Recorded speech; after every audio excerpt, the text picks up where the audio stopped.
आज हम आपको भारत के एक बेहद ही खूबसूरत राज्य की सैर पर ले जाने वाले हैं जो अपनी प्राकृतिक सुंदरता, धार्मिक स्थलों, शानदार समुद्री तटों, हरी भरी वादियों, प्राचीन इतिहास, समृद्ध धरोहर और मॉडर्न साइंस एंड टेक्नोलॉजी के लिए प्रसिद्ध है। एक ऐसा राज्य जो देश का सबसे ज्यादा कॉफी का उत्पादन करने वाला राज्य है। इस राज्य का इतिहास हजारों साल पुराना है। महान विजयनगर साम्राज्य की शुरुआत भी इसी राज्य से हुई थी। रानी लक्ष्मीबाई से 30 साल पहले एक और रानी थी जिन्होंने अंग्रेजों के खिलाफ तलवार उठाई थी और वो रानी इसी राज्य के कितूर से ताल्लुक रखती थी। यहाँ पर एक 3000 मिलियन साल पहले के पत्थर मौजूद हैं। इतना ही नहीं, चाणक्य द्वारा लिखे गए अर्थशास्त्र की ओरिजिनल कॉपी भी इसी राज्य के एक म्यूजियम में रखी हुई है। सबसे पहला प्राइवेट रेडियो स्टेशन की बात हो या फिर आज के समय में भारत के सबसे बड़े IT हब की, ये राज्य हर क्षेत्र में सबसे आगे रहता है। दोस्तों, आज हम बात कर रहे हैं भारत के दक्षिणी छोर पर प्रकृति की गोद में बसे एक बेहद ही खूबसूरत राज्य कर्नाटक के बारे में। तो देर किस बात की, अपना सीट बेल्ट बांध लीजिए अच्छे से और निकलते हैं कर्नाटक की एक शानदार सफर पर। सबसे पहले बता दें कि कर्नाटक की राजधानी शहर है बैंगलोर। बैंगलोर कर्नाटक की राजधानी होने के साथ साथ भारत का सबसे बड़ा IT हब भी है और इसे सिलिकॉन वैली ऑफ इंडिया भी कहा जाता है। फोर्ब्स की एक रिपोर्ट के अनुसार साल 2050 तक बैंगलोर दुनिया के टॉप 100 शहरों में शामिल हो जाएगा। सॉफ्टवेयर और टेक्नोलॉजी के मामले में आज बैंगलोर दुनिया के टॉप शहरों को टक्कर दे रहा है। देश की 2 सबसे बड़ी IT कंपनी विप्रो और इन्फोसिस के हेडक्वार्टर्स भी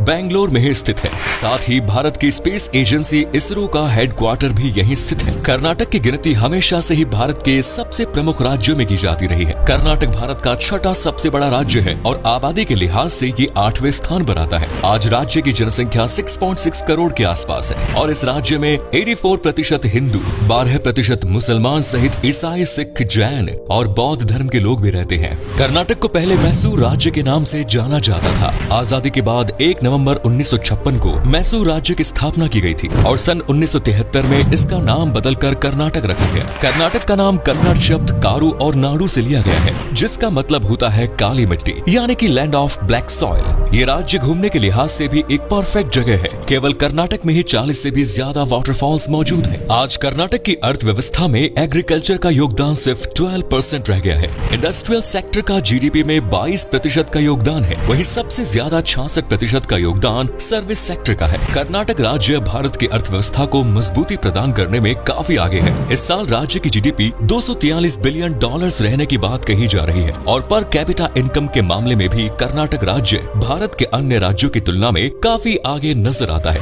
इस राज्य के लोगों की सालाना प्रति व्यक्ति आय $3100 के आसपास है जो भारत की औसतन पर कैपिटा इनकम से काफी ज्यादा है। पढ़ाई लिखाई के मामले में भी कर्नाटक तेजी से आगे बढ़ रहा है। फिलहाल कर्नाटक का लिटरेसी रेट 75% के आसपास है। कर्नाटक भारत का सबसे बड़ा कॉफी उत्पादन करने वाला राज्य है। भारत का 59% कॉफी का उत्पादन सिर्फ कर्नाटक में ही किया जाता है। इसके अलावा चावल, रागी, ज्वार और मेज का उत्पादन भी कर्नाटक में बड़े पैमाने पर किया जाता है। साथ ही फल, सब्जी और मीट का उत्पादन भी कर्नाटक में किया जाता है। इनके अलावा सीमेंट, ऑटोमोबाइल, बायोटेक और टेक्सटाइल इंडस्ट्री में भी कर्नाटक देश के टॉप राज्यों की सूची में शुमार है। आपको बता दें कि हमारे देश के पहले प्राइवेट रेडियो स्टेशन की शुरुआत भी कर्नाटक में हुई थी। साल 2001 में रेडियो सिटी 91.1 FM पहला प्राइवेट रेडियो स्टेशन बना जो आज तक चालू है। आप सभी ने फिल्म KGF तो देखी ही होगी जिसके 2 सीरीज अभी तक आ चुके हैं। इस फिल्म में जो कोलार गोल्ड फील्ड्स की कहानी दिखाई गई है वो सोने की खदान भी कर्नाटक में स्थित है। इतिहास में कर्नाटक राज्य पर नंद, मौर्य, कदम्ब,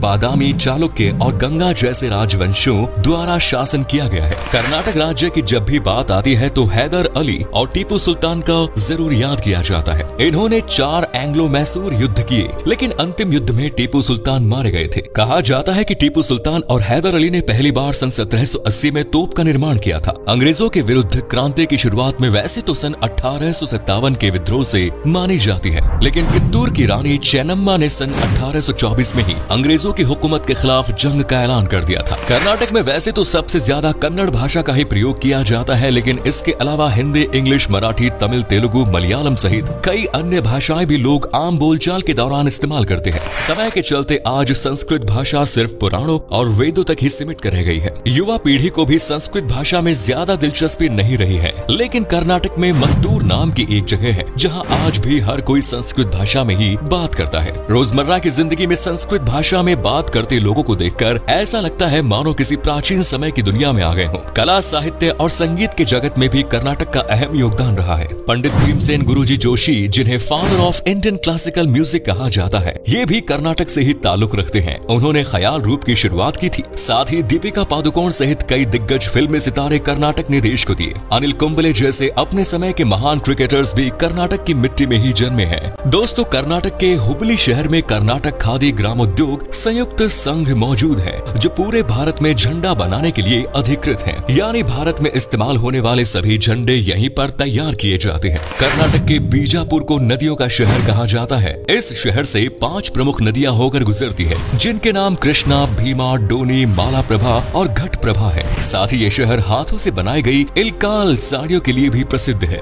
कर्नाटक राज्य अपने त्योहारों, कला, संस्कृति और खाने के लिए भी प्रसिद्ध है। यहाँ की हवा में एक अलग ही ताजगी महसूस होती है। गणेश चतुर्थी, उगादी, दिवाली, हम्पी उत्सव, गौरी हब्बा और कन्नड़ राज्योत्सव राज्य के सबसे प्रमुख त्योहार है। लोक नृत्यों की बात करें, यक्षगान नृत्य, डोलू कुनीथा नृत्य और नागमंडला नृत्य कर्नाटक की शान माने जाते हैं। वहीं अगर खान पान की बात करें तो नीर डोसा को कर्नाटक की पारंपरिक डिश माना जाता है। इसके अलावा कोरी गासी, केन रवा फ्राई, उडुपी सांभर, मैसूर बोंडा, गोजू का स्वाद आप कर्नाटक जाकर एक बार जरूर लें। अब हम आपको कर्नाटक के प्रमुख शहरों और उन जगहों के बारे में बताते हैं जहां आप घूमने जा सकते हैं। बैंगलोर कर्नाटक की राजधानी होने के साथ साथ सबसे बड़ा शहर भी है। यहाँ पर आप कई ऐतिहासिक इमारत और मंदिर देखने के लिए जा सकते हैं। बैंगलोर पैलेस पूरे बैंगलोर शहर की शान माना जाता है। नाइट लाइफ के मामले में भी बैंगलोर का कोई मुकाबला नहीं है। आज पूरे भारत में सबसे ज्यादा पब बैंगलोर शहर में ही बने हुए हैं। बैंगलोर शहर अपनी शॉपिंग डेस्टिनेशंस के लिए भी काफी फेमस है। अगर वाइल्ड लाइफ और नेचर से प्यार है तो बैनरघट्टा नेशनल पार्क जरूर होकर आइए। Visvesvaraya industrial and technological museum में आपको विज्ञान से जुड़ी कई चीजें देखने को मिलेंगी। साथ ही Cubbon park, Kanakapura, Nandi hills, Chunchi falls जैसी कई जगह आप जा सकते हैं। बैंगलोर शहर से चंद घंटे की दूरी पर श्रवण बेलगोला नाम की एक जगह है। ये जैन धर्म के लोगों के लिए एक प्रमुख आस्था का केंद्र है, जिसे गोमटेश्वर के नाम से भी जाना जाता है। यहाँ पर भगवान बाहुबली की 57 फीट ऊंची प्रतिमा विराजमान है। इस मूर्ति की खास बात यह है कि यह प्रतिमा सिंगल ग्रेनाइट पत्थर से तैयार की गई है। कर्नाटक की मैसूर चारों तरफ से हरियाली से घिरा हुआ एक शहर है। मैसूर शहर दिन के समय जितना खूबसूरत नजर आता है, रात के समय इसकी खूबसूरती उससे भी कई गुना बढ़ जाती है। पूरे शहर में हर जगह आपको चकाचौंध नजर आएंगी। सभी ऐतिहासिक इमारतों और महलों पर रात के समय रोशनी की जाती है। इस शहर से आप चंदन से बने साबुन, अगरबत्तियां खरीद सकते हैं और वोट डालने के बाद आपके हाथ पर जो इंक लगाई जाती है, उसका निर्माण भी मैसूर में ही किया जाता है। मैसूर के अलावा वो इंक भारत में और किसी जगह नहीं बनती। मैसूर एक काफी साफ सुथरा शहर भी माना जाता है। मैसूर पैलेस इस शहर का सबसे पसंदीदा टूरिस्ट डेस्टिनेशन है और ये भारत में ताजमहल के बाद सबसे ज्यादा घूमे जाने वाली जगह भी है। इसे अंबा विलास पैलेस के नाम से जाना जाता है। ये पैलेस वाडियार राजवंश का राजघराना हुआ करता था। ललिता महल मैसूर का दूसरा सबसे बड़ा महल है और इसका आर्किटेक्चर भी काफी प्रशंसनीय है। Saint Philomena cathedral church Bharat का दूसरा सबसे ऊंचा चर्च है, जो मैसूर में ही स्थित है। इनके अलावा भी कर्नाटक राज्य के मैंगलोर शहर अपने खूबसूरत समुद्री तटों के लिए विख्यात है।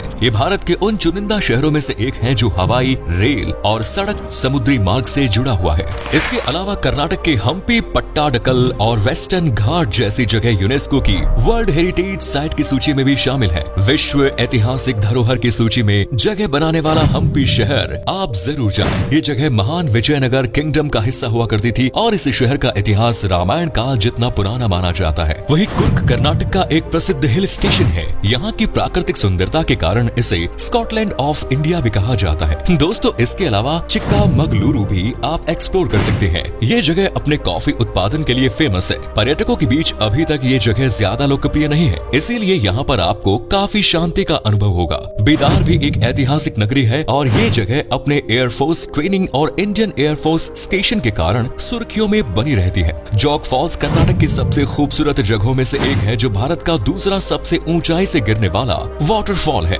253 फीट की ऊंचाई से पानी को गिरते देखना अपने आप में एक अलग ही अनुभव है। मुरुदेश्वरा में भगवान शिव की 123 फीट ऊंची प्रतिमा देखने के लिए भी लोग बहुत दूर दूर से आते हैं। अगर आप एक फैमिली ट्रिप की प्लानिंग कर रहे हैं तो ये राज्य आपको बिल्कुल भी निराश नहीं होने देगा। कर्नाटक में सभी जगह एक ट्रिप में घूमना तो संभव नहीं है, लेकिन मैसूर और बेंगलोर जैसे प्रमुख स्थान आप एक साथ घूम सकते हैं। अगर आप कर्नाटक जाएं तो कम से कम 6 से 7 दिन का समय अपने साथ लेकर चले, तभी आपको यहाँ घूमने में मजा आएगा। 3 से 4 दिन के ट्रिप में कर्नाटक राज्य की सैर कर आपका मन नहीं भरेगा। कर्नाटक तक आप हवाई मार्ग या रेल मार्ग तक आसानी से पहुँच सकते हैं। भारत के सभी राज्यों और शहरों से कर्नाटक तक की ट्रेन और एयरप्लेन सुविधा मिल जाएगी। कर्नाटक के बैंगलोर, मैंगलोर, हम्पी, हुगली, बेलगाम, बीजापुर और मैसूर में हवाई अड्डे बने हुए हैं। इसके अलावा आप अपनी खुद की कार से भी कर्नाटक जा सकते हैं। हालांकि अगर आप उत्तर भारत से हैं तो खुद ड्राइव करने में आपको काफी थकावट महसूस होगी। इससे बेहतर यही होगा कि आप पब्लिक ट्रांसपोर्ट से कर्नाटक तक पहुंचे और यहाँ पर टैक्सी रेंट पर लेकर राज्य की सुंदरता का दर्शन करें। तो ये थी देश की सबसे खूबसूरत राज्य कर्नाटक। कैसा लगा बताइए कमेंट्स में। आप में से अगर कोई कर्नाटक से हमारा ये वीडियो देख रहा है तो हमें जरूर बताइए, क्या कभी आपने विजिट की है कर्नाटक, और अगर की है तो आपका एक्सपीरियंस कैसा रहा ये भी हमारे साथ शेयर जरूर करें। उम्मीद करता हूँ कि आपको हमारा ये एपिसोड पसंद आया होगा। वीडियो को लाइक कीजिए और अपने दोस्तों और रिश्तेदारों के साथ शेयर करना ना